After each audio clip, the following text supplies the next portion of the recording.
위에서 성령님의 다른 말씀이 있어요. 잠깐만요. 사실 내가 다시 드릴게요. 김성훈님이 성도 나누는 사실 말씀 준비되어 있었어요. 근데 하나님께서 더 들으라 하셔서 제가 들으면서 이래서 들으라고 하셨구나. 이 마이크에서 지시고 하시면. 네. 길지 않고 짧게 하겠습니다. 목소리 잘 안 나오니까. 잠언 23장 23절인데요. 잠언 23장 23절에 이런 말씀이 있습니다. 진리를 사되 팔지는 말며 지혜와 훈계와 명철도 그리할지니라. 요즘 한국이 주식으로 난리가 났죠. 네. 사람들이 부자가 되고 상상할 수 없는 돈을 벌고, 제가 이 말씀을 딱 읽으면서 하나님, 저는 주식이 없고 뭐가 있습니까? 난 내 평생에 진리를 샀구나. 그래서 이게 이 샀다라고 하는 그 말의 의미를 그 당시에 어떠한 배경에서 이걸 썼냐, 그러니까 산다는 거는 단순하게 자기 것으로 만드는 것이 아니라 온전히 자기가 삶에서 역사하는, 우리가 핸드폰을 사가지고 안 쓰면 그게 아무 쓸모가 없는 것처럼 실제로 그것이 내 삶에서 역사하는 것을 산다라고 표현했다고 하더라고요. 전 너무 행복했어요. 내 평생에 이 하나님의 말씀이 나의 삶 가운데서 역사하는 것, 그것을 경험했고 경험하고 있고 경험할 것이구나. 얼마 전에 조지 밀러의 그 책을 보면서, 그 조지 밀러가 그 방탕한 삶을 살고 그 아버지가 되게 부유한 사람이었기 때문에 모든 걸 다 지원을 해줬었대요. 근데 하나님을 따르기로 결정을 했는데 아버지가 지원을 안 한다고 하니까 조지 밀러가 기도하면서, 그럼 이제 나는 이 세상의 아버지의 모든 후원을 다 포기하고 하나님만을 의지해보고 싶습니다 라고 기도를 했다고 하더라고요. 제 안에 배고픔이 있습니다. 어떻게 하면 하나님을 더 경험할 수 있을까?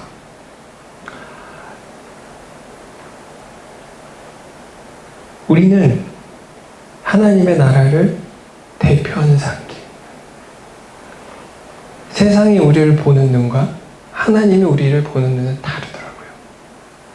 너무 멋져요. 다만 우리가 그걸 느끼지 못하고 보지 못하기 때문에 두렵고 우리 마음 가운데서 염려가 있고 다른 사람들이 보이는 거예요. 이 우리가 삶의 경계, 제가 이 암 투병하면서 제일 좋은 게 뭐냐면 사람들의 시선이나 이런 게 보이는 게 아니고 그 에너지가 없어요. 하나님 바라보는 것만 딱 하니까 너무 좋더라고요. 오늘 제가 왜 이 이야기를 하느냐, 친혁 형제 얘기를 제가 들으면서 놀라운 걸 발견했어요. 하나님이 부르시는 곳에 하나님께서 그 꿈을 꾸게 해주세요. 선교는 저의 꿈입니다. 제가 로리 코레 형제님이 선교사에 대한 정의를 정확하게 내려주셨었는데, 선교는 부르심을 받은 자들이에요. 저희가 다 부름을 받았고 하나님께서 사용하시는 그 뜻이 있어요. 제가 선교 되겠다고 손들고 나서 제가 선교지 1994년에 선교사 되겠다고 하고 선교지 간 게 2014년, 20년 걸렸어요. 교회 세워진 게 그 뒤로 6년 뒤. 제가 하나님 앞에서 이런 생각을 했습니다. 어느 회사가 한 명의 신입사원을 고용해서 26년이라는 시간을 계속해서 기다려주고 투자해줄까? 형제님과 그 가정의 그 부르심에 순종함에 정말 감사를 드립니다. 저는 오늘 여기 사실 오늘 몸이 너무 아파가지고 그냥 어지러지 해가지고 집에서 좀 쉬어야 되나 그런 생각인데 제 마음속에서 하나님께서 가서 보고 배우라. 네. 하나님을 알면 알수록 우리는 모든 것에서 배우게 되고, 배우게 될 때 겸손하게 되고, 내가 겸손해질 때, 내가 내려놓을 때 하나님의 영광이 드러나는 것을 보게 됩니다. 우리가 성경에 달란트의 비유가 있잖아요. 1달란트, 5달란트, 10달란트. 저 선교사 부름받고 나아가서 돈 하나도 없이 정말 죽을 고비들을 넘길 때 하나님께서 저에게 걱정하지 마 이렇게 얘기하신 게 아니었어요. 제 스스로 난 이제 죽겠구나. 그런데 앞으로도 뒤로도 못 가는 그 상황에서 하나님 앞에 딱 한마디 했습니다. 하나님 살려주세요.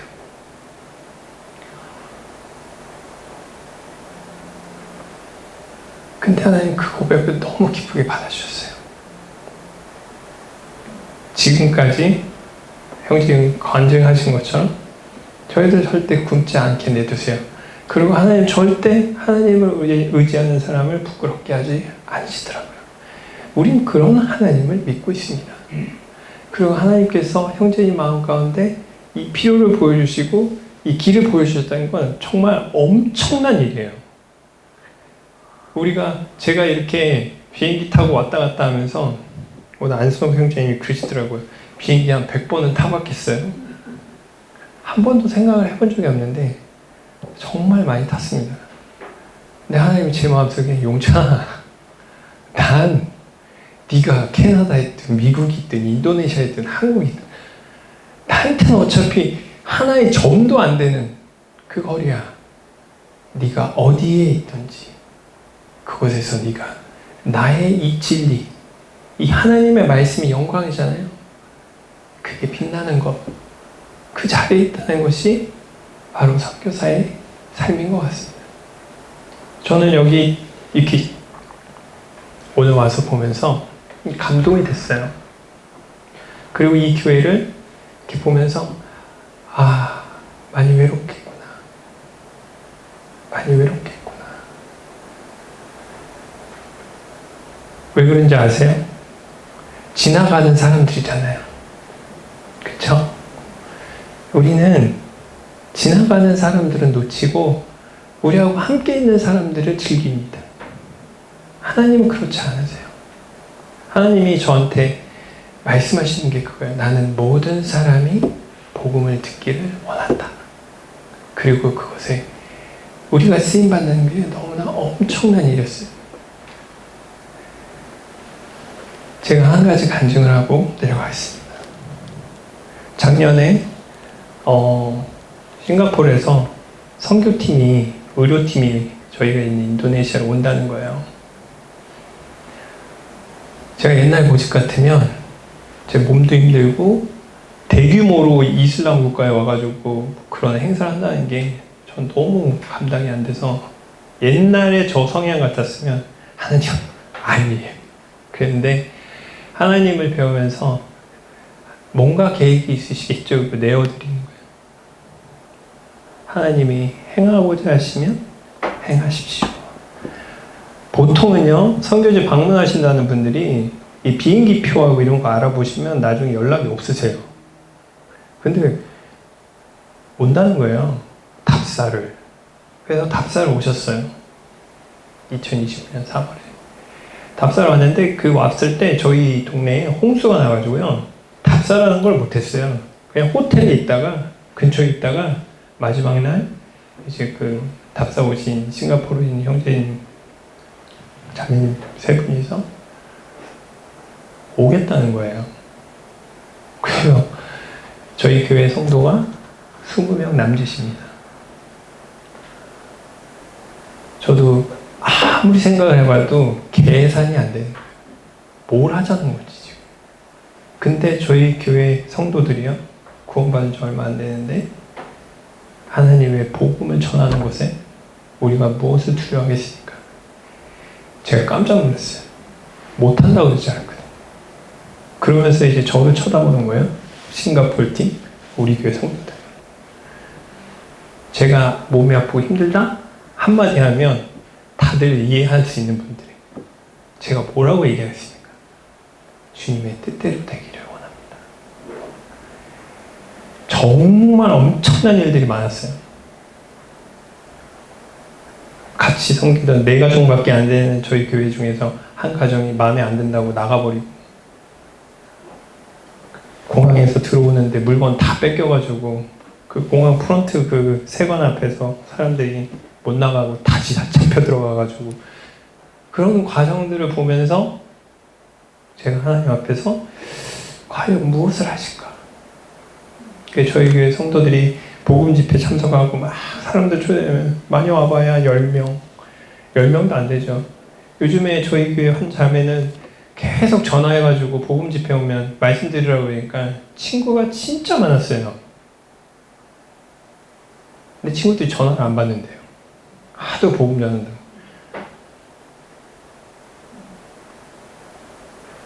근데 몇 명이 왔냐면 첫째 날에 460명,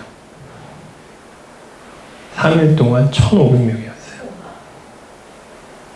그 놀라운 역사 현장에서 제가 하나님 앞에서 회개했습니다. 죄송합니다. 하나님이 저한테 그러시더라고요. 용찬아, 나는 내가 내 아들의 피를 가지고 쓴 이 놀라운 이야기가 한 명에게라도 더 전달되기를 바란다. 그때 사용된 금액이 거의 한 2, 3천만 원이 넘어요. 전 거기 다 돈이 어디서 왔는지도 모르겠어요. 처음에 요거보다 조금 더 큰 홀을 빌려고 그랬는데 기도를 하는데 아닌 거예요. 항상 최고로 대접을 하는 하나님을 생각을 해보니까 10명이 오든 아니면 100명이 오든 더 큰 장소를 구해야겠는데 어딜 가야 될지 모르는 거예요. 그래서 제가 기도하면서 딱 구글을 보는데 저희가 빌린 그 위쪽에 500명 들어가는 큰 웨딩홀이 있더라고요. 돈을 200만 원을 더 내야 된대요. 그러니까 거기에서 이제 의견 다툼이 있었어요. 저희 교회 형제들은 사람이 얼마나 온다고 그걸 빌립니까?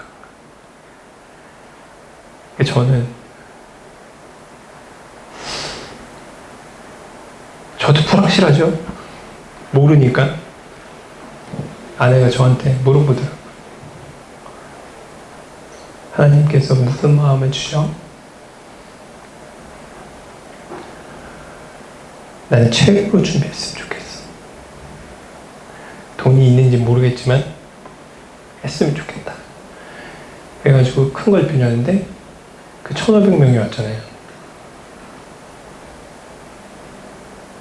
저희 교회 성도들이요, 뭐라고 얘기하냐면 하나님은 살아계십니다. 그리고 믿는 자에게 역사하는 것을 저희가 보았습니다.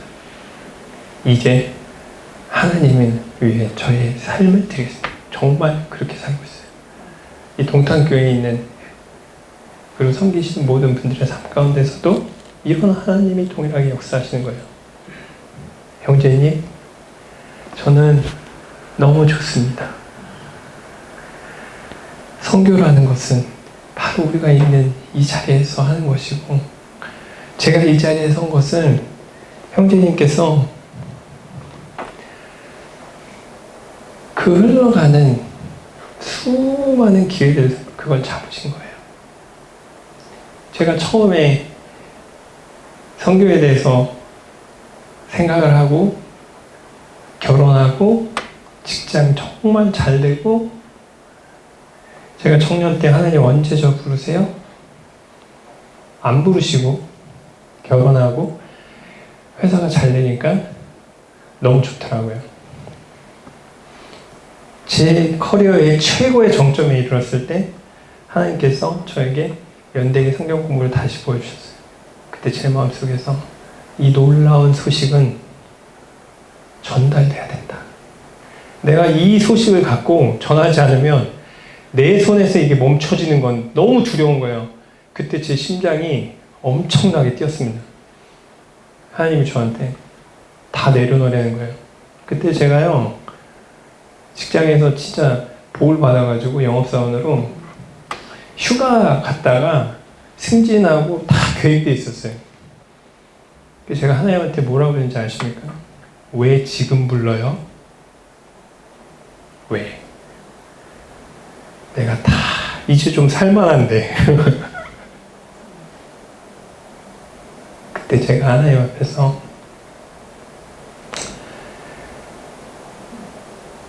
제가 이거를 부르심을 따르지 않으면 다시는 하나님께서 저를 부르시지 않을 것 같은 두려움이 있었어요. 그 2007년에 저 욕 되게 많이 먹었습니다. 정말로. 왜냐하면 유별나다고 뭘 한다고 그렇게 잘 다니는 직장 그만두고 그렇게 하냐고. 그리고 제가 하나님 앞에서 캐나다 가는 비행기 타고 가면서 이렇게 기도했어요. 하나님, 저 다 모든 거 포기했으니까 하나님이 다 갚아줘야 돼요. 저 다 내려놨어요. 그리고 갔다가 선교훈련 마치고 선교지 가는 비행기에서 하나님 앞에 이렇게 기도했습니다. 하나님, 제가 선교훈련 받으러 갈 때 기도했던 거 취소할게요. 왜 그랬냐면 제가 이렇게 막 움켜쥐고 있었던 것들이 그 선교훈련과 모든 과정을 통해서 이게 정말 가치 없는 거라는 걸 하나님 보여주셨어요. 그러니까 하나님이 내 손을 펴라. 거기 있는 더러운 것들을 다 버리면 내가 그것을 새로운 것을 채우겠다고 하신 것처럼 정말 새로운 것들을 채우셨어요. 진리를 사되 팔지는 말며 지혜와 훈계와 명철도 그리할지니라. 형제님 가정의 선택과 또 동탄교회를 향하신 하나님의 분명한 뜻이 있으리라고 믿습니다. 그 믿음과 기대를 가지고 나아가는 거예요.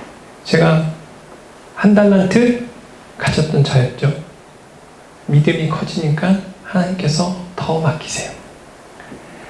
또 제가 하나님을 더 많이 의지할 수 있고 하나님의 말씀이 역사를 하면서 하나님이 더 많이 맡기세요. 그런데 놀라운 게 뭔지 아십니까? 하나님의 사람은요, 더 많이 가질수록 하나님 앞에서 더 두려워하게 돼요. 더 많은 재물이 들어올수록 더 두려운 거예요. 왜? 아까 형제님 얘기하신 것처럼 우리가 축복의 통로가 돼야 되는데 어느 순간 우리의 아주 작은 욕심이라도 생기면 이 파이프라인에서요, 아주 작은 이물질이라도 생기면 거기에 이물질들이 쌓여서 거기에 냄새가 나게 되는 거예요. 이 모든 삶의 여정을 하나님께 맡기고, 저는 오늘 한 번 왔지만 섬기시는 모든 분들의 그 순수한 마음에 너무 감사가 됩니다.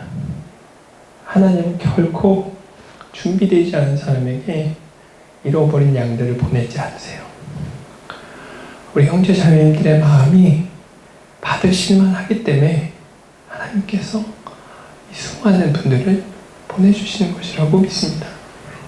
너무 감사하고 함께 주님을 섬기는 가운데서 우리의 삶이 길지 않잖아요.